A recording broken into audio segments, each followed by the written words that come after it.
Well, hello everybody, and hi Lori.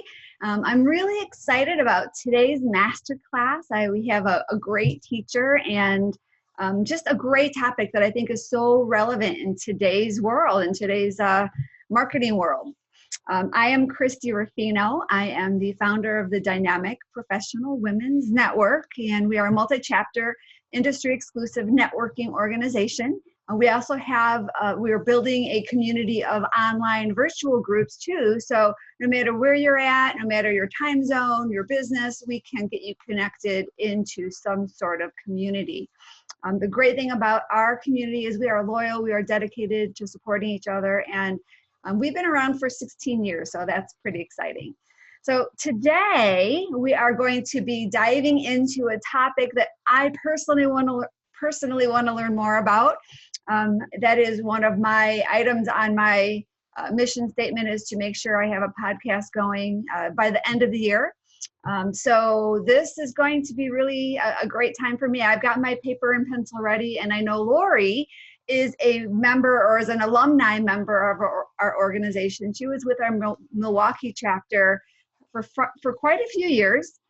She has a really successful business and a very successful podcast. So I am going to go ahead and turn the controls over to you, Lori. I will take down my screen. We are recording, and then now I will just go ahead and mute myself and let you share a little bit about who you are, and then dive into what you're going to teach us today. That sounds great. Fantastic. And thank you so much for inviting me to be here. Let me just confirm that you can see my desktop here. Yep, I can see it. Okay. Podcasting for Profits. Yeah, I'm really excited to be sharing this information. I've been podcasting for almost 2 years now, and I've got, I just love sharing the information that I've learned and experiences with others. And I'd love to see more female podcasters out there if possible. So today I'll just give a brief overview on who I am. I'll tell you my story of how I started podcasting. I want to dive into how you can actually generate profits from your podcast, and then walk away with some tips to getting started. And then if you've got any questions, save them for the end.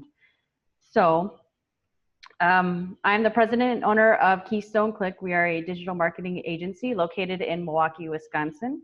We've got clients coast to coast. We help our clients build brand awareness, generate leads, and nurture those opportunities online. I'm a board member of the Better Business Bureau serving Wisconsin. I've been in this role for the last 5 years now. I'm an adjunct professor at University of Wisconsin-Milwaukee, teaching B2B sales and marketing and principles of marketing. For fun, I do some scuba diving and play ice hockey. And I've got 2 little wiener dogs who are adorable and super snuggly, Frankie and Molly. Most important, though, with regard to today's conversation, is that I'm a host of a podcast called Social Capital. I interview professionals and executives on the topic of networking and how networking has gotten them to where they are today. As of today, I have 170 episodes that are live. I've got about 20 more in queue at this time, ready to go live. And I will talk through that process and share my experiences with you throughout this presentation. So how did I start podcasting? Well, it all started in 2015 when my very good friend Stephen Wessner reached out to me and asked if I wanted to be a guest on his podcast on Word Nation. And the whole inner critic jumped in, and I said, I can't do that. I'm not good enough to do that. Why would you want me to be a guest on your podcast? And he just kept poking me and saying, you can do this. Come on, you can do this. And I eventually caved in and said, all right, I'll do it. I'll be on your show. And I found that it was super fun, and I loved it. And it was an amazing conversation. To the degree where he had me on for a second time, and we had a lot of fun. And that's where I realized I can do this. I want to do this. It's an easy medium for me to get my thought leadership and continue to grow my brand. Steven's got, I actually think it's close to 900 episodes that are live right now. And he's really maximized and grown his business from podcasting. He actually has a a top-rated book called Profitable Podcasting, available on Amazon. And I'd say a lot of the content that I'm sharing today actually is all fueled by the information that Stephen shared with me. So he is my podcasting mentor and guru.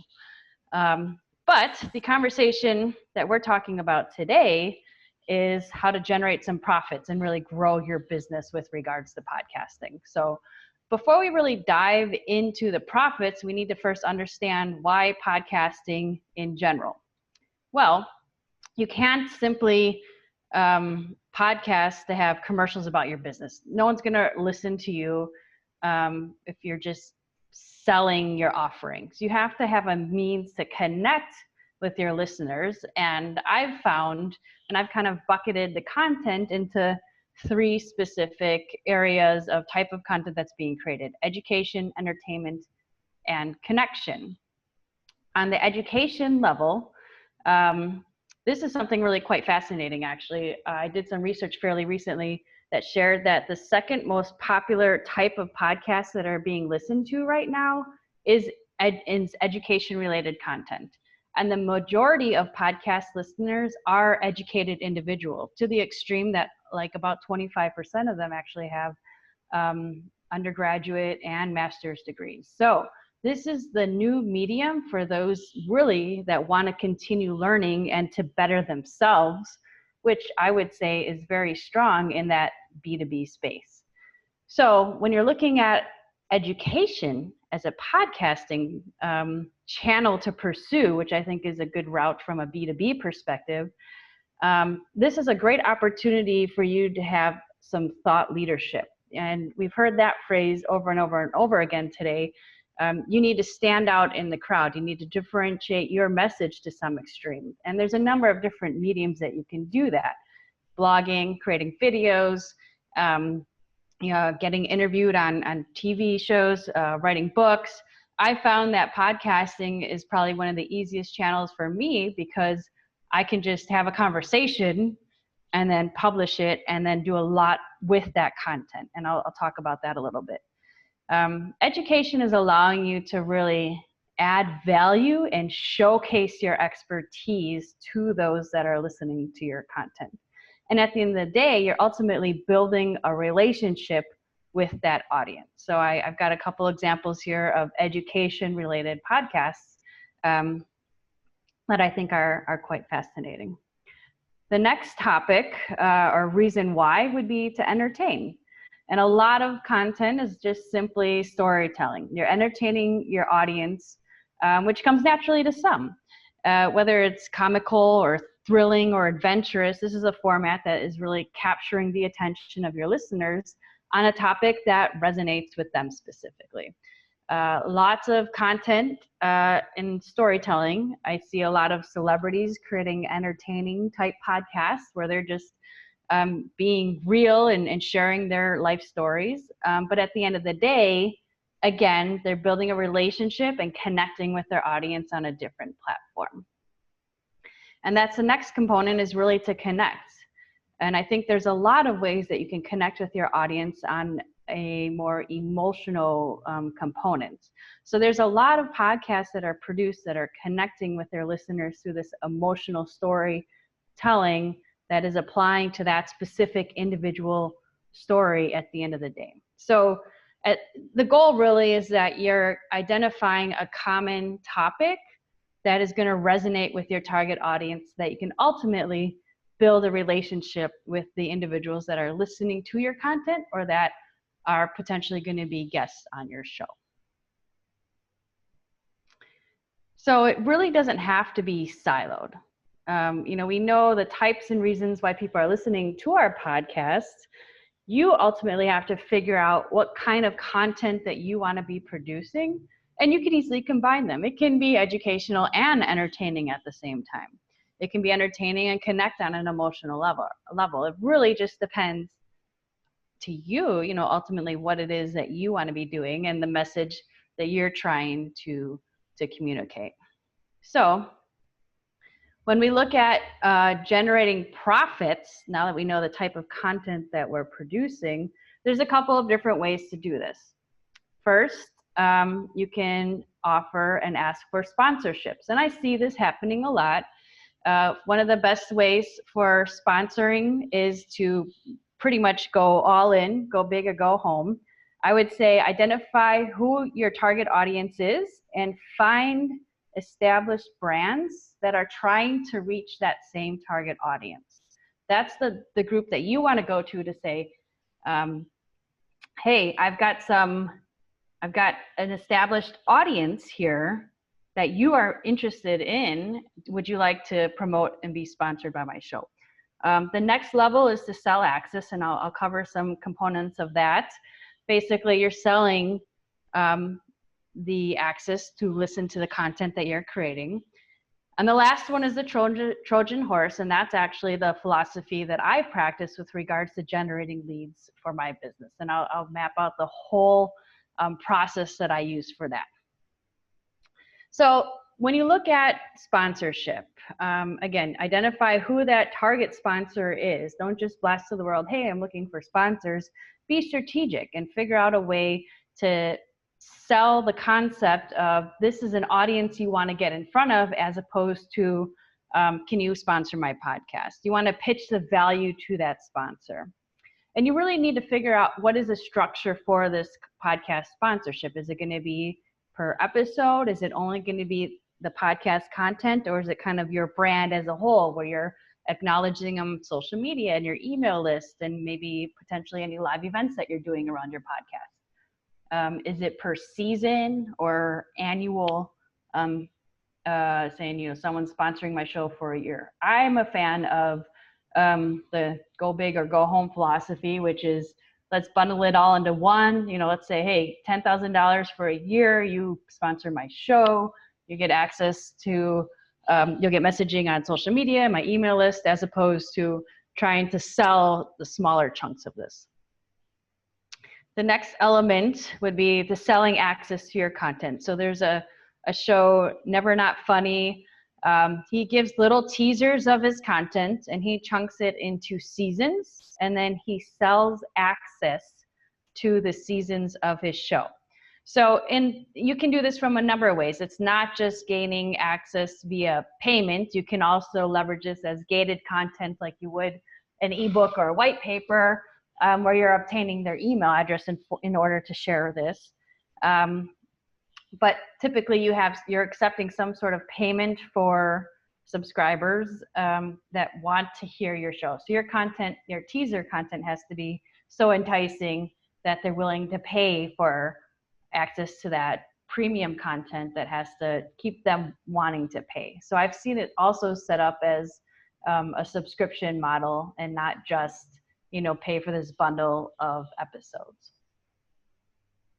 And the last one here is the Trojan horse. And as I mentioned, this is a philosophy that I've implemented. So instead of me going to a business and knocking on their door and saying, hey, you need to hire me to build your website, I'm taking a little bit softer approach. I'm being strategic about the audience that I want to get in front of, knocking on their door and saying, you know what, you'd be a really great guest to have on my podcast. And then they're saying, sure, that sounds fun. I get to spend 30 minutes with them, making them look awesome by interviewing them, having a great conversation with that individual, building trust with that individual. And then I published a show and I tag them all over social media. I share with my email lists, building a really good positive rapport. And then I circle back, nurture that opportunity, and ultimately, hopefully, convert them into business. So how do we go about doing this? I would say you want to start first and figure out who it is that you would like to be doing business with. So map out who your top 25 ideal target customers are. And then you need to figure out what is it that they can talk about. So if I was interviewing professionals and executives on the topic of marketing, that might be a little bit more challenging conversation for them. But I identified my common theme to be networking. Anyone that's in business and in a professional state is likely doing networking on some level. And to some degree, it has helped them move forward in their business. So this is definitely a common theme that can be discussed but it does tie into my expertise around digital marketing and social media. The next thing that I want to do is identify who is it that is already in my network that is connected to these ideal target customers. And I would start by interviewing those candidates on my show, because we've all heard of the herd effect, where if someone sees that other people have done this and they are aligning themselves with that caliber of that individual, they're more likely to proceed and start doing that activity. So if I interviewed executive A, B, and C, and I reach out to executive D and say, would you like to be a guest in my show? Here's some past individuals I've interviewed. That individual is going to feel a lot more confident about moving forward because they see the other individuals that I've already interviewed. So the next step here then is to invite them to be on my show. So I've got a series of emails that I send out as kind of a drip campaign to remind individuals to be on my show. As I mentioned, you see I'm leveraging the herd effect by saying, hey, here's a couple other individuals that have been on my show in the past. Take a listen and let me know if you'd be interested or if you have any other questions. I'm leveraging a scheduling tool to automate the process. I prefer to record only on Tuesday afternoons. Try to chunk them, and I do about 3 episodes every Tuesday. I only publish 2 episodes a week, so I'm always ahead of the game. For if some reason I'm not able to record or whatnot, I always have a couple in the queue. There's a number of scheduling tools that are available. This one specifically is using the HubSpot marketing automation platform. And then we record the show. So Zencastr is a great tool to use to record remote interviews. What I like about Zencastr is that it's recording the audio independently on my computer and the other individuals, my guest computer, for remote interviews. And then once the interview is done, it's automatically uploading that recorded audio file to my Dropbox account. So if, for instance, there was some issue with the technology while recording, it's still capturing the audio from their version. In addition, I've used Zoom a number of times for recording podcasts as well remotely. We do also offer interviewing in our studio, which is, I prefer to do the face-to-face, but I've got guests all over the world actually, so it's a lot easier to set it up and make it an easy experience for them. And then we're uploading the file to Libsyn, which is the hosting platform. There's a number of hosting platforms available for your podcast. You upload the audio file, and then you can set the rules as far as when is this going to be published. Does it expire, meaning it should be removed at a certain time. And the beauty of this is that you can connect and syndicate your episode to all the major podcast listening channels, iTunes, Google Play, Spotify, whatever that is. So you upload your audio file to one central location, and then it's going to publish it to all the major channels. And then at the end of the day, it's all about nurturing that relationship that you have. So I've got a process in place where I'm sending out emails and direct mail gifts to stay in touch with my guests. And what that number 27% means here is that I audited all the guests that I've had on my show, and 27% of them have actually converted to paying clients of Keystone Click through this nurturing process that I have in place. So first, what I do is I'm maximizing social media. I am taking this episode, this 30 minutes of awesomeness that has been recorded, crafting it into some social media posts by first transcribing the audio into a blog post and also some content on LinkedIn. We're pulling snippets from that audio and making it Facebook posts, Twitter, Instagram. We're making some videos. And then I'm absolutely tagging my guests and their business as much as possible across all social media channels. I'm making them look super awesome and advocating for them and their brand. And oftentimes what you're going to see is these guests will then be posting on their own social channels. So therefore your messaging and your brand is going a lot further as it's getting new eyeballs, new established audiences in front of your content. The next step in my recipe for podcast guest nurturing is I've got a series of emails through my marketing automation software. The first one is saying, hey guests, guess what? Your episode's going to go live next week. Here's some ideas that you can use to help promote and create awareness about your episode. And then when the episode is going live, I've got some canned messages that they can use right away, publish on social media. And then my next email is just kind of advocating for what Social Capital is all about, which is networking. And I'm asking my guests if there's any of my past guests that they would like an actual introduction to. And that's worked out fairly well, actually. The fourth email is actually more of an ask for me specifically. One of the things that you'll learn is iTunes, when you start a new podcast, you have 8 weeks to be listed in the new and noteworthy category. If you are listed in that category, you can significantly grow your listenership fairly quickly. And one of the variables that is a contributing factor to whether or not you get listed in that category is how many ratings and reviews you have. So a best practice that I'd recommend is one, you launch and leverage your network to get as many ratings, positive ratings and reviews as possible. But two, continue to make that an ongoing activity that you're asking for positive ratings and reviews from not just your guests, but your audience in general. And then I'm asking, who else do you know that might be a good guest on the show? And actually I found that I don't even have to ask that question. I have a number of my guests that say, oh, you know what, you should interview this person. And it's organically allowing me to meet new individuals, which is fantastic because that's, we all love referrals. And then that last little nugget is, hey, you want to have a conversation about your marketing strategy. So it's not really a big, heavy sales push. It's more building a relationship. And this is, email is great, social media is great, but I found it's extremely important to maximize differentiating the touches. So I do a snail mail nurturing as well. And I actually use a third-party company for this. They are called the Expressory.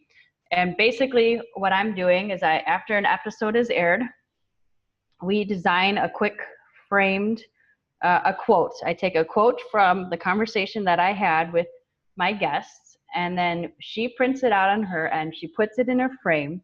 She's writing a handwritten note on my cards, and she's got my letterhead.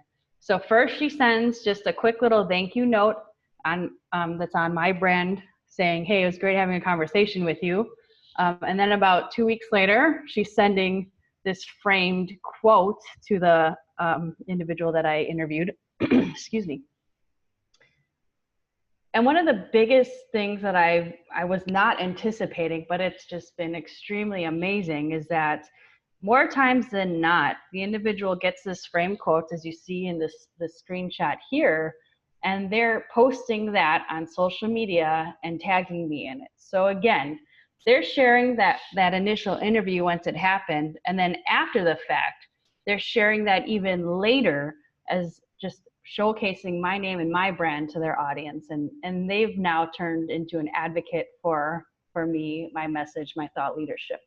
So extremely powerful touch that you can implement in order to really build your brand. And the last recipe here is really some ongoing activities. So it's important to do, at a minimum, some quarterly touches with these individuals as a reminder that you're interested in potentially doing some business with them. But you're not selling, you're adding value. So add them to your newsletter. You can create a community on social media. I've seen a lot of podcasts that have groups or private groups just for the guests that they've had on the show. Ask them to connect with you on social media so that you can stay engaged with them on LinkedIn and on Facebook and on Twitter. And this part's really important. send them some podcast guest only materials. This is information that makes them feel special and loved and appreciated for the time that they took out of their busy schedules to be on your show. But it's also you adding value to them. You can host an event for your podcast guests. You can send them a book that's just a little nudge and a reminder. Or I like to do little tips and tricks that I'm finding in the industry. The last thing that I'm doing that Christy's going to be a part of fairly soon is I'm doing an encore. So I'm being selective and bringing on some of my guests as a second time around interview to kind of go deeper into that conversation that we had previously. All right, so this next section here is some tips for you to get started. First and foremost, you need to know who is your target audience. The better that you map out and define who it is that you want listening to you, but also who do you want to have on your show, the better content that you're ultimately going to be creating. So definitely invest the time in building out that customer persona and figuring out who is it that's going to want to listen to my message and what is the value of the content that I'm going to be providing in my podcast. The next tip here is to really have a plan for your distribution schedule. So this information off of the podcasthost.com says what are the most opportune days for uploading, and a lot of people actually download episodes on Mondays because it's the start of their work week, and they're using their commute time as their primary time to listen to a lot of podcasts. So I do a twice a week distribution. It's important to be consistent though. If you're starting to build followers and listeners, they're expecting that new episode to be consistent as far as that distribution schedule goes. So every Monday and every Wednesday, I'm uploading a new episode. And I spoke to this a little bit, but I would highly recommend that you record multiple episodes in advance of launching. Unless your content is very time sensitive, meaning you're promoting a very timely activity that's happening, the content I'm always an advocate of creating evergreen content, meaning it was relevant 5 years ago, this content is relevant today, it's going to be relevant 5 years in the future. So regardless of when someone actually listens to the episode, the content is still adding value. If you have a time sensitive podcast, then this approach may not work for you as much. But the idea of recording multiple episodes in advance of launch goes into that strategy of play for getting listed in the new and noteworthy section in iTunes. So if you, in addition to the ratings and reviews, one of the other factors that they're looking at is number of downloads that you have for your show, not per episode, but for your show. So if you launch and have 5 episodes launched on day 1, and then you start to get into your normal distribution center or plan, you're going to have, and everyone goes, all your friends and network starts downloading, they're downloading 5 episodes at a time. So let's say you've got 10 people that are downloading those 5 episodes, that's 50 downloads that are being counted, as opposed to I've got 10 people downloading 1 episode. So a best practice for that initial launch is to launch multiple episodes at once initially for that initial launch, and 2, have a reserve. As I mentioned, I've got probably about 6 weeks worth of episodes already recorded and ready to go. I'm just distributing them and launching them at a set pace and time. So if for some reason I can't record, or I get injured, or who knows, I'm traveling for a while and I'm not able to record, I'm not going to lose track of that consistent distribution plan. And my 4th tip for you is to reduce, reuse, and recycle the content that you're creating. And I spoke to this briefly, but I just wanted to refresh this topic. So I'm a huge advocate of recycling or upcycling your content that's being created. And again, this is basically taking that 30-minute episode that I do, and you can do as long or short of a podcast that you'd like, transcribing that content and then repurposing it or upcycling it into multiple pieces of content. So your one interview, that 30 minutes of conversation that you had, can quickly turn into 40 or 50 pieces of content that's being recycled and upcycled across multiple platforms. The next component then is to reuse your content. There's no rule that says you can only publish something once on social media. Again, this is why I'm an advocate of leveraging evergreen content. We use the tool Sendable to schedule a queue of our social posts. So basically, every single interview that I have, my team will craft 10 tweets from it. I have 170 episodes. So let me just do some quick math. 170 times 10, that's 1,700 tweets in my queue right now that I have that are just recycling and posting every once in a while. So I only have these tweets going out every couple of days. So my social media on Twitter specifically, where I'm using this auto queue plan, is forever populated and is continuing to grow and have added content to. And if you invest the time and energy to recycle your content and reuse your content and upcycle, it's ultimately going to reduce your time and financial investment in managing your social and podcast content creation activities. I think this one, as members of DPWN, we all know the significant value of being part of a community. And I would say there's a number of platforms, especially on Facebook, where you can get a lot of value. Personally, I'm involved in Podcast Movement, and I also really like She Podcasts. Those are both two channels that if you have any questions, even tactical questions such as editing a show or what microphone should I use, what software, or do you like this software versus that software, or even looking for a guest to be on my show. These two communities I have found to be extremely beneficial and supportive. So I definitely would advocate for finding some support with regards to building your podcast. And the last tip that I'm going to offer here is to just do it. I find a lot of people are really interested, but something's holding them back, some fear, some blockage somewhere.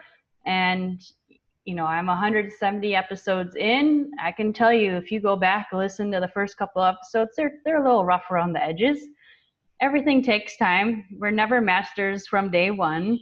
Just go in, do it, and be confident and own it, and you're gonna love it. I promise you that. So that's actually all I've got. I'm definitely open to questions. We do offer a free website and marketing audit. Just shoot me an email at lori.hybe@keystoneclick.com. Throw in the subject DPWN podcast, and I can definitely answer any questions there. But we can open it up for questions right now if anyone wants to toss any out. That was great, Lori. And so we do have a chat room where if anybody wants to bounce some questions in there for Lori. I actually have a question. So can your audience be the same group of people? Can that be the same avatar as your guests? Absolutely. Yeah. I mean, I don't think there's anything wrong with that. And if anything, then you're identifying and connecting with that audience even closer. Okay, great. Gosh, so many great nuggets. Does anybody have any questions for Lori that you can either raise your hand and unmute yourself and talk. I can definitely do that, or you can unmute yourself, or go ahead and type something into the chat. A question that I have, and one of the things that I have that I'm going to do, and I know, got to start, just do it. Mm-hmm. But how do you create value for the guests on a brand new podcast show when you don't have an audience yet to really give them the visibility that you want to give them? Mm-hmm.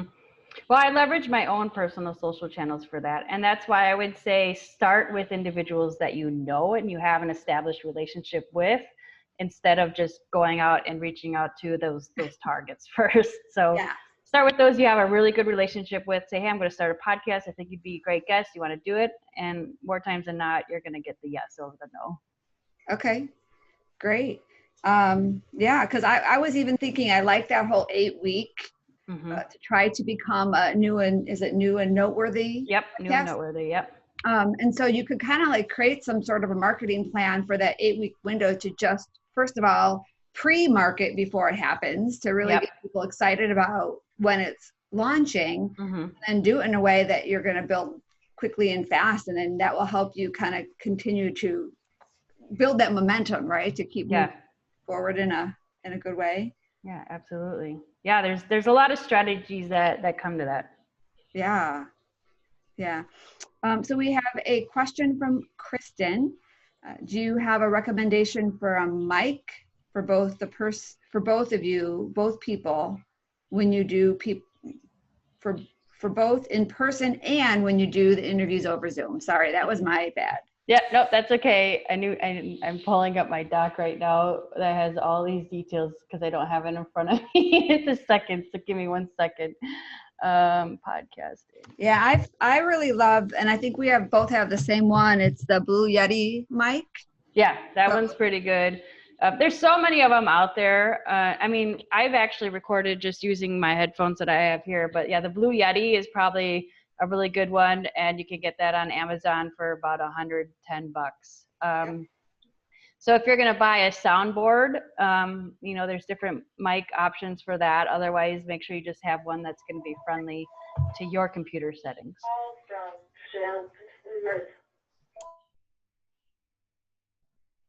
And I use the same microphones for doing it over Zoom versus in person. I do have a portable microphone, but I haven't used it as much, so I really don't know the quality of it. How about for my telephone? So when I'm out mobile and I want to use my phone or doing something, I don't like, are like I have an Apple. So are those microphones good enough, or would you recommend something different for that type of a situation? Yeah, I've got a specific one that plugs into my phone. I need to find it right here. So I can show it to you. I don't know the brand off the top of my head, but it does work really well as far as, leveraging the voice app on my iPhone. And it captures the audio fairly good as long as you're within, closeness to each other. And it's going to depend on the quality of the specific microphone that you get. I mean, technology is advancing every single day. So is it like a earpiece microphone that you use for your phone, or do you actually have it's a portable microphone that plugs into my phone. Okay. Kind of cool. Yeah. All right. Perfect. All right. Well, let's see. I know I look forward to, first of all, being on your show this afternoon. I know we're going to do the recording for my Encore episode. Yeah, I'm excited for that. I'll make sure I share that all over the place. And I just took notes of all the different things. I love the distribution. I love the snail mail and the little gift that you send. I mean, that is such a powerful way to create that connection, and also, like you said, provide something that people are going to talk about and feel good about getting. So that's made a huge impact. Absolutely. Yeah, that kind of gave me a few ideas. And especially great. you don't do it yourself, so you have a company that you can outsource to do that for you. Yep. So yeah, and that's been a huge time saver. I noticed there's another question that popped up. Any strategies you have for migrating contacts from personal to the business social media accounts? I mean, all you can do is ask. And the one thing that I'd recommend then is you always post organically on the business account, and then you share that to your personal account. And then those that want to be following your business account will. It's a tough thing to do. You don't want to be super intrusive with your business to your personal audience, because we all have a personal audience that's a mix of genuine personal contacts and professional contacts. So yeah, you don't want to bombard them. do you know any of the statistics for, I kind of looked up a little bit yesterday, but as far as, I think I read that 23% of all Americans are now consuming podcast material. And I know that number is just going to get bigger and bigger. Like that percentage is just going to keep growing. Do you know what that's forecasted to be? I don't know the specific statistics right now. I was looking at it more from the perspective of the business to business side. And I was actually really just blown away at how many people are listening to educational type content. Yeah. And I think that speaks for itself, in that if you have an area of expertise, that's your opportunity to have some powerful thought leadership. Absolutely.